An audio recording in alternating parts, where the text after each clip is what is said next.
start right away. Just hang on. I'll let you know when to go. When I see myself. Yeah. All right. Hit this and this. Okay, go ahead. Hi, welcome to the third installment of our Digging Deeper speaker series here at the Southeast Ohio History Center. My name is Tom O'Grady. Tonight we're welcoming David Butcher as our speaker. David is one of our new members of one of our new board members, and is working hard at preserving history, both of his family and of Tablertown. David has been a resident of Southeast Ohio for many years and has been working diligently on preserving local history and on raising awareness on Tablertown. David Allen Butcher was born in 1964 in Parkersburg, West Virginia, to Robert and Dessie Nichols Butcher. He graduated in 1982 from Federal Hocking High School and in 1989 from Hocking College. David is currently on the board of Rural Action, the Southeast Ohio History Center, and he's a life member of the Multicultural Genealogy Center in Chester Hill, in Morgan County, Ohio. He has also curated his own People of Color exhibit in Tablertown, circa 1830. It is my great pleasure to hand you off to David. Thank you, David. Thank you, Tom. I would like to thank the History Center for inviting me here to share our history. I'm always excited to share Tablertown history, which is known as Kilburn. What we're going to do is talk about the Tabler family. There's a lot of family names there to talk about, but we're going to focus today on the Tabler family. The Tablers came to the United States in 1732 on a ship called Samuel. They acquired thousands of acres over generations and hundreds, if not thousands, of slaves over generations. The Tabler we're going to talk about today is my 8th great-grandfather, Michael Tabler. He was born in 1774 on his father's plantation in Virginia, the part now which we call West Virginia, the Martinsburg area. So the oral history that was passed down to us for over 150 years when we started learning this story was that Michael had feelings for a slave on his father's plantation, and the father disapproved of the relationship that he was having with his slave, and he had dispersed the slave Hannah and possibly some of her children to different plantations because now all of his children have plantations. So the oral history again passed down to us was that he disapproved of this relationship. And now we know that Michael had somehow purchased Hannah back from his sister in 1813 and freed her in 1818. Early on, we didn't know this, but now we do have some documentation proving that. So sometime between 1818 and 1830, Michael managed to acquire 6 more of Hannah's children. By 1830, he emancipated the children. So I have some slides I'd like to show you. Let me back up. This is a portrait we had drawn of Michael that was born in 1774. He was of German descent, and so that carries on through the family here. This is our showing of Hannah. Now we know Hannah was born around 1775. When we first started doing this, we didn't know when Hannah was born. But now that we have found the document where we believe Hannah was purchased, it gives us a year that she was born in 1775. And this represents in the exhibit the 6 slave children and the 150-year-old oral history now, which is approaching 187 years, the 6 children that were emancipated. They all were born between 1810 and 1816. And then again, what I was saying earlier, that Michael had emancipated these 6 slave children in 1830. So manumission document is when slaves, the only legal way slaves could be free. So he freed them in 1830. So Michael soon realized in Virginia that his slave children could not inherit his property. No black person, a slave or free, could inherit a white man's property. So now he's got a situation he has to deal with. But the manumission document, I would like to point out, one of the most important things on this document is he says, "I do this because of the affection I have for them." So for a white man to say that about slaves in 1830 is pretty profound, I think. It says a lot about my 8th grade grandfather. This is an actual slave cabin on the plantation where Michael would have grown up. Our ancestors would have been in this cabin, most likely. It was one really close to the plantation home. Of the 6 children that were emancipated, this is the only photo we have of one of the slaves.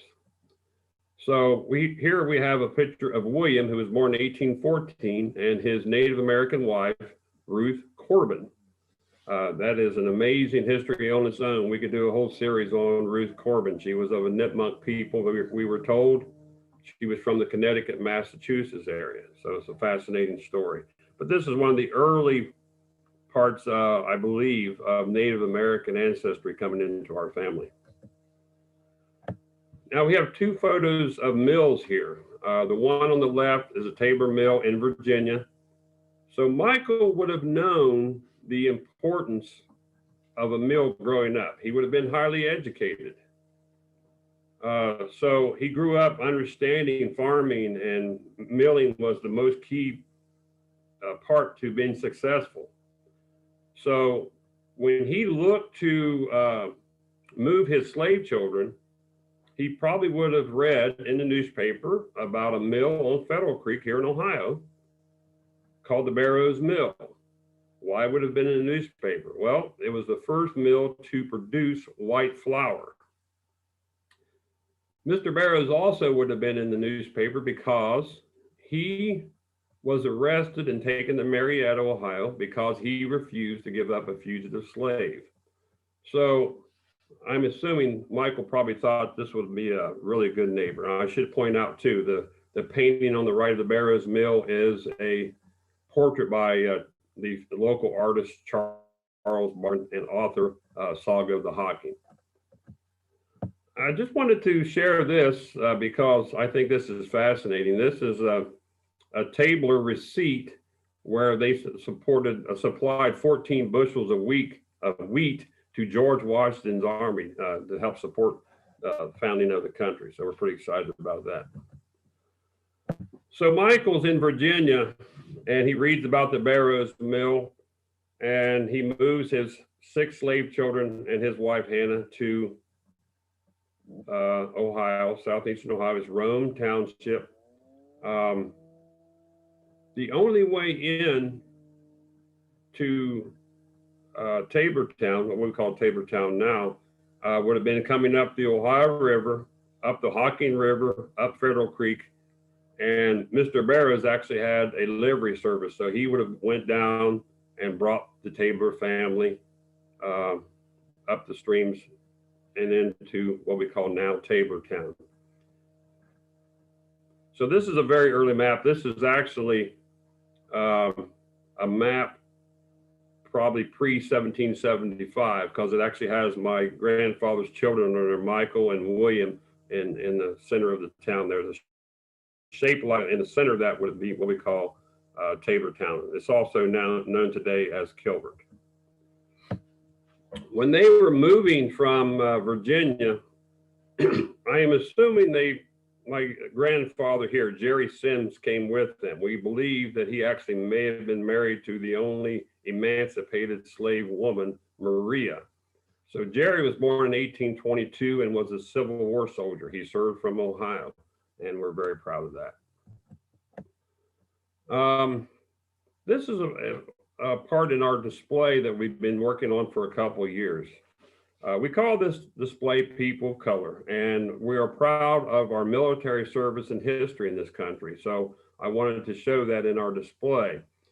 In this display, we have Thomas Jefferson Tabler and Jerry Sims. This is Jerry Sims, again, what he would look like in a Civil War uniform, born in 1822. The upper left corner is Civil War medals that were found locally by my father-in-law. He also found the brass ring that Jerry Sims would have worn, which is your bottom left. And the upper right is an actual Civil War belt buckle found in Tabortown. The story how that got there is amazing. So we're lucky to have that. And the pistol on the right is an 1840 pistol. That is, the thought that my ancestors that were slaves could have carried that pistol, to me is pretty amazing. This is a 5-generation photo. The little boy on the table was my son, Caleb Butcher. Holding him up is my wife, Rose Flowers Butcher. To the right is Lerman Flowers, her father. And the lady standing between them is Nellie Singer Flowers. She's now 99. And then her mother, Pearlie Norris Singer. And just by looking at this 5-generation photo, this is why we call this exhibit People of Color, because I challenge people to give me a race that describes everyone in that photo who is family. So we're really proud of that. It's very difficult for people to get 5 generations in one photo. On the left here is Elsie Tabler, my grandmother. She married Lewis Butcher. She is one responsible for getting me started in collecting and learning about my history. She was born about 1912, and I was always fascinated by the stories and history. She's the one that told me that Jerry Sims was a Civil War soldier, so I'm very proud of that.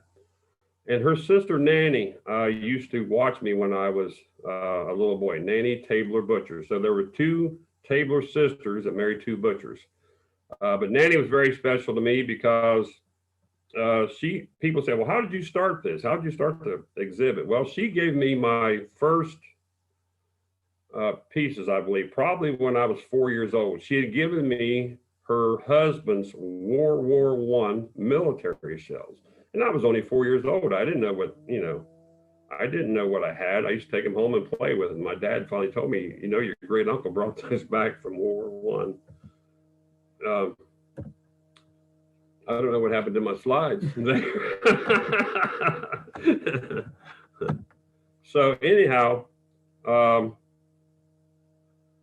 would like to tell people that there were a lot of people that came before me that told this story, that it was passed down generation after generation after generation. And it is my job to pass this oral history on. And I know we just have a short period of time here to talk about this. There's a lot being thrown at you very quickly. But I want to take a moment to thank some of the people, and I can't name everyone, but Ted Tabler was very instrumental in preserving our family history. Dutch Adams, who lived in Tabortown. Both these men lived in Tabortown. Alvin Adams. He was my uncle. He was a journalism student from OU here, and I used to follow him around. And now I'm realizing that I was present when a lot of these oral histories were being passed down. Neoma Jenkins, very instrumental in preserving our family history. Irene Flowers, these are all local people who lived in Tabortown or around Tabortown at one time. And now we have young people that have been very helpful, and I'd like to thank some of those. My niece, Joanna Flowers, Brianna Walker, my nephew, Kenton Butcher, and Christopher Butcher. These are young people who we've passed this legacy on to. And I can't thank people enough from the community because this exhibit that I have would not exist without the community and family and friends. Gladys Flowers Honesty, Linda Tabler Mail, Sandy Tabler Smith. These ladies, every time I need something, research, we have people coming. If we have to serve food, they are always present. And I'd like to thank the Kilbert Church for allowing this to happen. So I know this is a lot being thrown at you, but we're going to open it up to some questions. I hope people will come see the People of Color exhibit. We have hundreds of items, and we just got to show you a few of them here. And my long-term goal for the exhibit is that it will be in Taylortown and continue on for a long time after Dave Butcher is gone. We don't want the exhibit just to be there. We want it to be self-sustaining. We want our people to produce something.